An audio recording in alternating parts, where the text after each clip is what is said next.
Hello and welcome to daily market bites with Raghav. आज है Tuesday 4 नवंबर और आज मार्केट्स में कल की ब्रॉडर मार्केट में दमदार तेजी के बाद आज प्रॉफिट बुकिंग देखने को मिली। निफ्टी 50 ने जहां कल 100 पॉइंट की रेंज में ही ट्रेड किया, उस रेंज को आज बाजार ने पहले 1 घंटे में ही टेस्ट किया और दूसरे घंटे में ही ब्रेक कर दिया। थ्रू आउट द डे ऐसे कोई क्यूज नहीं मिले जहां से कोई इंडिकेशन मिले कि यहां से पुल बैक आ सकता है एंड एज अ रिजल्ट सभी major indices closed in red today. Nifty के डेली चार्ट पे फोकस करें तो आज रेजिस्टेंस मिली है 9 डे मूविंग एवरेज से and to continue the up move इस डायनामिक रेजिस्टेंस को अपसाइड पे ब्रेक करना बहुत इंपॉर्टेंट है and that too in next 5 to 6 trading sessions. आज के टॉप लूजर सेक्टर वाइज देखें तो autos was one of them. Even though auto sector से मंथली सेल नंबर बहुत अच्छे आए हैं, लेकिन that is already in price और 2 महीने की लगातार तेजी के बाद अब ऑटो सेक्टर में ब्रेक लगी है। ऑटोज के साथ साथ मेटल्स एंड आईटी ने भी फॉल में पार्टिसिपेट किया है, इनफैक्ट लीड किया है आज की फॉल को। एडवांस डिक्लाइन देखें तो 143 advances to 354 declines was quite poor throughout the day. So personally I track advanced decline ratio chart during the day to see if things are improving, especially in the market hours. But आज through out the day ऐसा कोई indication नहीं मिला जहां से improvement का कोई indication मिल पाए and as a result we closed at the lowest point of the day and in fact 2 हफ्तों के लोएस्ट पॉइंट पे क्लोज किया। अब आज की फॉल के साथ क्या निफ्टी का ट्रेंड चेंज हो गया है?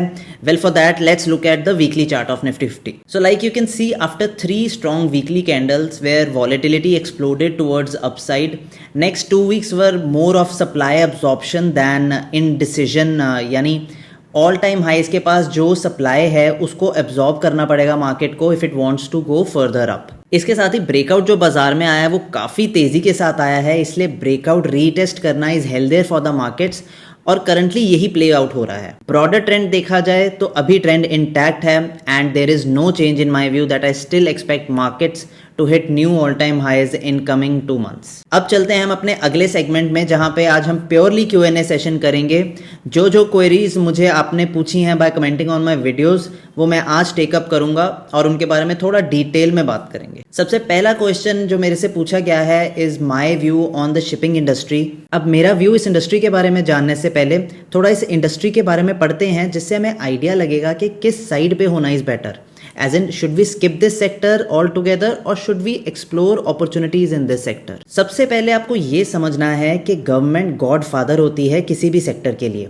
अगर उस सेक्टर को पुश करने के लिए गवर्नमेंट स्टेप्स ले रही है तो वो मेजर टेलविंड्स बन सकते हैं, जैसे आपने रिसेंटली जीएसटी कट के बाद ऑटोज एंड कंजम्पशन सेक्टर में देखा, इससे पहले सेमीकंडक्टर में भी यही देखा एंड डिफेंस में भी ऑलरेडी ये प्ले आउट हो रहा है। अब इस कॉन्टेक्स्ट को सामने रख के एक बड़ी न्यूज़ आई है इस सेक्टर के लिए दैट गवर्नमेंट ऑफ इंडिया ने 70,000 करोड़ का मैसिव प्लान अनाउंस किया है to transform the ship building ecosystem. ये एक स्ट्रैटेजिक मूव है not only to reduce dependence on foreign fleets but also to build maritime strength for both commercial and defence segments. आज ये industry clearly Tailwind में आ चुकी है क्योंकि 70,000 करोड़ का सिग्निफिकेंस जानने के लिए एक पॉइंट यहाँ पे नोट करना इंपॉर्टेंट है दैट आज से 10 साल पहले ship building financial assistance policy start हुई थी जिसमें 4,000 करोड़ की डिस्पर्समेंट करनी थी गवर्नमेंट ने शिप बिल्डिंग के लिए, जिसमें से सिर्फ 500 करोड़ ही डिस्पर्स हो pi by the year of 2025, that is 10 years। अब इसका रीजन ये हो सकता है कि तब वो इकोसिस्टम ही अवेलेबल नहीं था, इसलिए 70,000 करोड़ का पैकेज वो मच नीडेड पुश देगा सेक्टर को एंड साथ ही साथ पूरे इकोसिस्टम को ट्रांसफॉर्म करेगा। इस इंडस्ट्री में मार्केट शेयर की बात करें तो कमर्शियल शिप बिल्डिंग मार्केट का 94% कंट्रोल करती हैं सिर्फ 3 कंट्रीज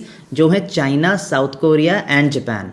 इंडिया का करंट ग्लोबल मार्केट शेयर सिर्फ 1.7% है, लेकिन ये गैप एक मैसिव अपॉर्चुनिटी है इंडिया के लिए if we execute and implement in the right way. तीसरा रीजन ये है कि इंडिया की डिपेंडेंस फॉरेन फ्लीट में अभी भी एक बिगेस्ट रिस्क पोज कर रही है।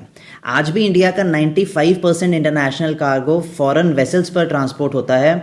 इसका रिजल्ट ये है कि FY23 में $75 बिलियन का फॉरेक्स आउटफ्लो हुआ है सी फ्रेट चार्जेस के फॉर्म में और एक्सपर्ट्स की माने तो ये आगे वाले सालों में 100 बिलियन भी क्रॉस कर सकता है।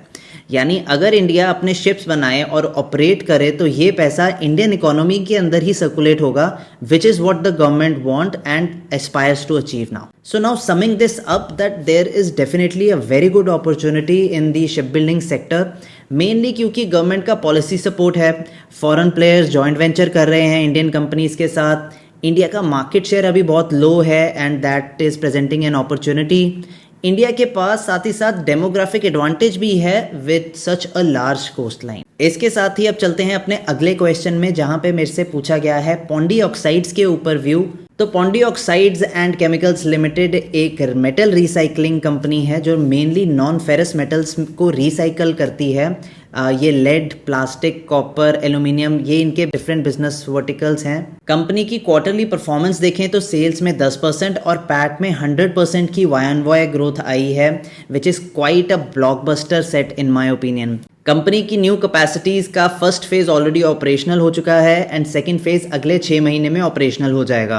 ये न्यू कैपेसिटीज़ जब रेवेन्यू में कंट्रीब्यूट करेंगी तो फर्दर अपटेक आने के काफ़ी हाई चांसेस हैं सेल्स में by the year FY27. Pondy oxides अपने एग्जिस्टिंग बिजनेस को भी काफ़ी तेज़ी से एक्सपैंड कर रहा है और साथ ही साथ न्यू वर्टिकल ऐड कर रहा है like lithium ion recycling as well. Metal recycling के बारे में बात करते टाइम एक नया रूल आया है गवर्नमेंट का, जिसके बारे में बात करना बहुत इंपॉर्टेंट है. As per the new rule FY28 से हर नॉन फेरस मेटल प्रोडक्ट में कम से कम 5% रिसाइकल्ड कंटेंट होना चाहिए, जो FY32 तक 20% तक हो जाएगा. ये rule companies like Pondy oxides, Gravita India, Jain recycling के लिए बहुत बेनिफिशियल है क्योंकि ये इंडिया की लीडिंग रिसाइकलिंग कंपनीज हैं. जब ये रूल अप्लाई होना शुरू होगा तब बैटरी कंपनीज, केबल कंपनीज और ऑटो कंपनीज को इन रिसाइकलर से सप्लाई लेनी ही पड़ेगी. इससे पॉन्डी ऑक्साइड्स के डिमांड, प्राइसिंग पावर और मार्जिन्स दोनों को बूस्ट मिलेगा. आज के daily market bites with Raghav में इतना ही. अगर आपकी कोई स्टॉक मार्केट रिलेटेड क्वेरीज हैं तो इस वीडियो के कमेंट सेक्शन पे वो क्वेरी आप पूछ सकते हो. मैं अपनी अगली वीडियो में उसको टेकअप कर लूँ. Thank you.